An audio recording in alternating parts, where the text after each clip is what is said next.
अस्सलाम वालेकुम CSS aspirants, welcome back to Pakistan officers academy.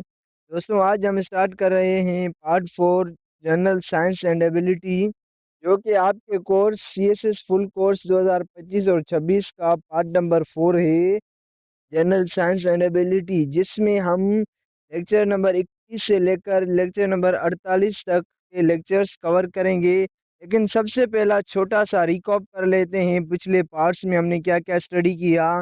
इसमें हमने पूरे कोर्स में पहले पार्ट में हमने स्टडी किया था सीएसएस इंट्रोडक्शन एंड स्ट्रेटजी, जो पार्ट था उसमें हमने सीएसएस का रोड मैप देखा, पेपर स्ट्रक्चर समझा, टाइम मैनेजमेंट और प्रिपरेशन टिप्स डिस्कस किए। और फिर हम आए पार्ट नंबर 2 पर। पार्ट नंबर 2 जो था इंग्लिश एसे राइटिंग का था। एसे के fundamentals, strong body paragraphs, conclusions और सीएसएस स्टाइल सॉल्व एग्जांपल्स भी कवर किए। फिर हमने part number 3 English precis and composition को देखा, जिसमें हमने precis writing, comprehension, grammar, sentence transformation, idioms, phrases and paragraph writing और एडवांस एक्सरसाइजेस कंप्लीट किए। अब हम इंटर कर रहे हैं पार्ट 4 में, जो आपके लॉजिकल रीजनिंग, न्यूमेरिकल स्किल्स और बेसिक साइंस अंडरस्टैंडिंग को टेस्ट करेगा सीएसएस एग्जाम में। ये पार्ट टोटल 18 लेक्चर्स का है और आज से शुरू करते हैं पहला lecture, introduction to basic science. दोस्तों, अगर आप सीरियस हैं और हाई स्कोरिंग कैंडिडेट बनना चाहते हैं तो इस लेक्चर को गौर से फॉलो करें। आज से आपकी general science and ability skills CSS के हाई लेवल क्वेश्चंस टैकल करने के लिए डेवलप होंगी। तो दोस्तों, चलिए तैयार हो जाइए, चलते हैं आज के लेक्चर की तरफ।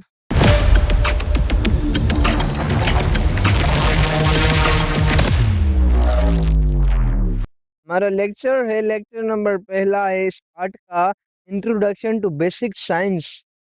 ये सेक्शन बेसिक साइंस का इंट्रोडक्शन देता है, जो सीएसएस एग्जाम्स के लिए इम्पोर्टेंट फाउंडेशन टॉपिक है। सबसे पहले हम जानते हैं कि बेसिक साइंस है क्या। What is basic science? Basic science क्या होती है, यानी हम इस कॉन्सेप्ट की डेफिनेशन और स्कोप समझने वाले हैं, ताकि आगे के टॉपिक्स क्लियर हो सकें। अब हम इसको डिटेल में स्टडी करते हैं। Basic science covers fundamental principles in physics, chemistry, biology, environmental science. इसका मतलब है कि बेसिक साइंस उन तमाम साइंसेस पर मुश्तमिल है जो नेचर और यूनिवर्स के बेसिक लॉज को एक्सप्लेन करती हैं। नंबर पहले पर है जो कि फिजिक्स, जो मैटर, एनर्जी, मोशन और फोर्सेस को समझती है। नंबर दूसरे पर है केमिस्ट्री, जो कि सब्सटेंसेस, रिएक्शंस और कंपोजिशन को डील करती है। नंबर तीसरे पर है बायोलॉजी, जो कि लिविंग ऑर्गेनिजम्स और लाइफ प्रोसेस को स्टडी करती है। नंबर चौथे पर है एनवायरमेंटल साइंस, जो कि एनवायरनमेंट, इकोसिस्टम और ह्यूमन इम्पैक्ट को एक्सप्लेन करती है।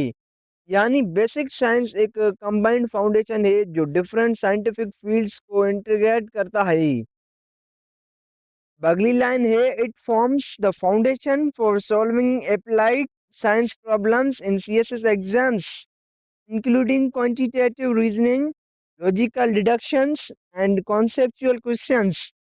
इस लाइन का मतलब है सीएसएस एग्जाम में जो अप्लाइड या प्रैक्टिकल क्वेश्चंस आते हैं, उनका बेस बेसिक साइंस ही होता है, जिनमें शामिल है पहले नंबर पर क्वांटिटेटिव रीजनिंग, जो कि न्यूमेरिकल और लॉजिकल कैलकुलेशंस होते हैं। नंबर दूसरे पर है लॉजिकल डिडक्शंस, जो कि रीजनिंग और एनालिटिकल थिंकिंग को शो करते हैं। नंबर तीसरे पर है कॉन्सेप्चुअल क्वेश्चंस, जो कि थ्योरी बेस्ड अंडरस्टैंडिंग होते हैं। अगर कैंडिडेट का बेसिक साइंस स्ट्रांग होगा, वो कॉम्प्लेक्स प्रॉब्लम्स को आसानी से सॉल्व कर सकता है। बेसिक साइंस सीएसएस एग्जाम के लिए एक कोर फाउंडेशन है, जो फिजिक्स, केमिस्ट्री, बायोलॉजी और एनवायरमेंटल साइंस पर बेस्ड होती है। ये कॉन्सेप्ट्स क्लियर होने चाहिए, इससे एनालिटिकल और लॉजिकल थिंकिंग इंप्रूव होती है, अप्लाइड और ट्रिकली क्वेश्चन सॉल्व करना इजी हो जाता है। इसीलिए बेसिक साइंस को स्ट्रॉन्ग बनाना सीएससी प्रिपरेशन का एक इसेंशियल स्टेप है। दोस्तों अब हम आगे बढ़ते हैं और देखते हैं सीएससी एग्जाम्स में बेसिक साइंस की importance. Importance in CSS exams. सबसे पहले हेडिंग को तो समझ लेते हैं। ये सेक्शन बताता है कि सीएसएस एग्जाम में साइंस का क्या इम्पोर्टेंस है और ये किस टाइप की स्किल्स को टेस्ट करता है। अब हम इसको लाइन बाय लाइन पढ़ते हैं। Science questions test analytical skills. इस लाइन का मतलब है कि साइंस के क्वेश्चंस सिर्फ रट्टा या थ्योरी पर डिपेंड नहीं होती, बल्कि कैंडिडेट की एनालिटिकल एबिलिटी को चेक करते हैं। एनालिटिकल स्किल्स का मतलब है किसी प्रॉब्लम को लॉजिकली ब्रेक करना, उसके कंपोनेंट्स को समझना और करेक्ट कंक्लूजन तक पहुंचना। यानी एग्जामिनर ये देखना चाहता है कि आप सिर्फ याद नहीं करते, बल्कि समझकर अप्लाई भी कर सकते हैं। अगली लाइन है evaluates problem solving and logical reasoning. इस लाइन में दो इम्पोर्टेंट स्किल्स हाईलाइट की गई हैं। नंबर पहली प्रॉब्लम सॉल्विंग, जो कि मुश्किल या अनफेमिलियर सिचुएशंस को सॉल्व करना। और दूसरी है logical reasoning, step by step सोच कर करेक्ट आंसर तक पहुंचना। साइंस के क्वेश्चंस अक्सर ऐसे होते हैं जहां डायरेक्ट आंसर्स नहीं होता, बल्कि रीजनिंग यूज करनी पड़ती है। यानी कैंडिडेट की थिंकिंग प्रोसेस टेस्ट करनी होती है, ना कि सिर्फ नॉलेज। तो अगली लाइन देखते हैं often includes mixed numerical and diagram based problems। इसका मतलब है कि सीएसएस साइंस सेक्शन में डिफरेंट टाइप्स के क्वेश्चंस आते हैं, जैसे कि न्यूमेरिकल प्रॉब्लम्स जो कि कैलकुलेशंस और फार्मूलाज पर बेस्ड होते हैं। नंबर दूसरे पर डायग्राम बेस्ड क्वेश्चंस, जो कि फिगर्स, चार्ट्स, स्ट्रक्चर्स को समझना होता है। कभी कभी दोनों का कॉम्बिनेशन भी होता है, जहां डायग्राम देखकर कैलकुलेशन या रीजनिंग करनी होती है। इसीलिए सिर्फ थ्योरी पर फोकस करना काफ़ी नहीं, बल्कि प्रैक्टिकल अंडरस्टैंडिंग भी ज़रूरी है। सीएसएस एग्जाम में साइंस का रोल बहुत इम्पोर्टेंट है, क्योंकि ये सिर्फ नॉलेज नहीं बल्कि थिंकिंग एबिलिटी को टेस्ट करता है, एनालिटिकल स्किल्स डेवलप करता है, प्रॉब्लम सॉल्विंग और लॉजिकल रीजनिंग इंप्रूव करता है। न्यूमेरिकल और डायग्राम बेस्ड अंडरस्टैंडिंग ज़रूरी होती है। इसीलिए साइंस प्रिपरेशन को इग्नोर करना सीएसएस में स्कोर को इफेक्ट कर सकता है। दोस्तों अब हम आगे बढ़ते हैं और देखते हैं टिप्स फॉर एग्जाम सक्सेस। ये सेक्शन बताता है कि सीएसएस एग्जाम में सक्सेसफुल होने के लिए कौन सी प्रैक्टिकल स्ट्रेटजीज फॉलो करनी चाहिए। अब हम इसको एक एक करके देखते हैं। सबसे पहले नंबर पर है focus on concepts not rote memorization. इस लाइन का मतलब है कि सिर्फ रट्टा लगाना काफी नहीं होता, बल्कि कॉन्सेप्ट्स को डीपली समझना जरूरी है। रोट मेमोराइजेशन रट्टा शॉर्ट टर्म हेल्प करता है, लेकिन एग्जाम में जब क्वेश्चंस थोड़ा ट्विस्ट हो जाएं तो स्टूडेंट्स कंफ्यूज हो जाता है। कॉन्सेप्चुअल अंडरस्टैंडिंग का फायदा ये है कि आप नए क्वेश्चंस भी सॉल्व कर सकते हैं, रीजनिंग स्ट्रांग होती है, मिस्टेक्स कम होती हैं। दूसरी टिप है understand formulas and their applications. यहाँ एम्फेसिस सिर्फ फार्मूलाज याद करने पर नहीं, बल्कि उनकी एप्लीकेशन समझने पर है। मतलब फार्मूला कब यूज होगा, किस सिचुएशन में अप्लाई होगा और कैसे यूज करने हैं। अगर सिर्फ फार्मूला याद हो लेकिन यूज करना ना आता हो तो क्वेश्चन सॉल्व नहीं होगा। इसीलिए प्रैक्टिस के साथ अंडरस्टैंडिंग जरूरी है। तीसरी टिप है practice solving previous CSS science questions. इस लाइन का मतलब है कि पास पेपर सॉल्व करना बहुत इंपॉर्टेंट स्टेप है। इससे आपको पता चलता है कि एग्जाम का पैटर्न क्या है, किस टाइप के क्वेश्चंस रिपीट होते हैं और डिफिकल्टी लेवल क्या होता है। प्रैक्टिस से स्पीड इम्प्रूव होती है, कॉन्फिडेंस बिल्ड होता है और मिस्टेक्स आइडेंटिफाई हो जाती हैं। चौथी टिप है pay attention two units convergence and dimensional analysis. ये बहुत इंपॉर्टेंट पॉइंट है जो अक्सर इग्नोर हो जाता है। यूनिट्स एंड कन्वर्जेंस का मतलब है मीटर को किलोमीटर में कन्वर्ट करना, ग्राम को किलोग्राम में चेंज करना या टाइम यूनिट्स को एडजस्ट करना। डायमेंशनल एनालिसिस का मतलब है इक्वेशन में यूनिट्स करेक्ट हैं या नहीं। अगर यूनिट गलत हो तो पूरा आंसर रॉन्ग हो सकता है, चाहे कैलकुलेशन सही हो। एग्जाम सक्सेस के लिए ये की चीज़ें ज़रूरी हैं, कॉन्सेप्ट्स क्लियर हो, रट्टा नहीं, फार्मूलाज समझ कर यूज़ करना आए, पास पेपर्स की प्रैक्टिस हो, यूनिट्स और कन्वर्जन पर स्ट्रॉन्ग ग्रिप हो। ये तमाम स्टेप मिलकर आपकी प्रिपरेशन को स्ट्रॉन्ग और एग्जाम ओरिएंटेड बना देते हैं। दोस्तों अब हम आगे बढ़ते हैं और देखते हैं लास्ट में एक एग्जाम्पल क्वेश्चंस जो कि बेसिक फिजिक्स का है। ये एक बेसिक फिजिक्स का क्वेश्चन है जो मोशन यानी डिस्टेंस, स्पीड, टाइम के कॉन्सेप्ट पर बेस्ड है।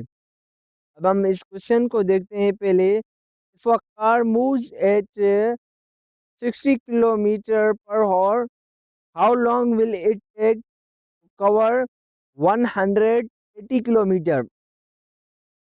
यहाँ क्वेश्चन सिंपल है लेकिन कॉन्सेप्ट क्लियर होना जरूरी है। कार की स्पीड दी गई है 60 किलोमीटर पर आवर, मतलब हर घंटे में 60 किलोमीटर ट्रेवल करती है। डिस्टेंस दिया गया है 180 किलोमीटर।